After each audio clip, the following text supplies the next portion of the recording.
இலங்கை கடற்படை அந்த கட்டுப்பாட்டில் வச்சிருந்த ஒரு கப்பல். அதுலதான் எல்லா தொடர்பும் இருந்தது.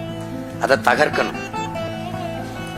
அப்ப அங்கே இருக்கண்ணி அதுக்கு உடல்நிலை சரியில்லை. அதான் கரும்புலியில தேர்வு பண்ணிட்டாங்க. அது உடல்நிலை சரியில்லை, காய்ச்சல்னு சொல்லிட்டா அண்ணன் நம்மளை விட்டுட்டு வேற ஆள அந்த வாய்ப்பை கொடுத்துருவாரோன்னு பாருங்க. ஒரு பெண்மகளை பாருங்க, இந்த வாய்ப்பை மண்ணின் விடுதலைக்காக மரணிக்க எவ்வளவு போட்டின்னு பாருங்க. நம்ம உடல்நிலை சரியில்லை, காய்ச்சல்னு சொல்லிட்டா நம்மளை விட்டுட்டு வேற ஆள அண்ணன் அனுப்பிடுவாங்க அப்படின்ட்டு அவர் சொல்லவே இல்லை. ஒரு பெண்மகள் உள்ள போய் நடு கடல்ல நிக்கிற கப்பல், அதை தகர்க்கணும். நெஞ்சில குண்டு.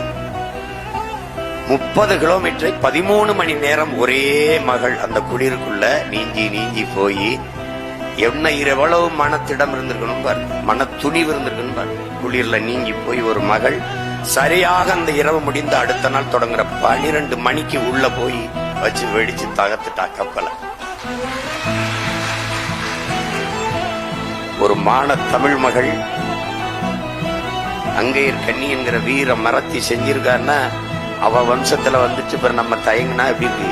இது வெறும் உணர்வை கொடுக்கறதா, உயிரை கொடுக்கறது ஒண்ணு இல்ல. நாங்கள் தமிழர்கள் என்ற அந்த தன்மான இனமான உணர்வை கொடுக்கறதா, கொடுத்து ஒன்றிணையணும்.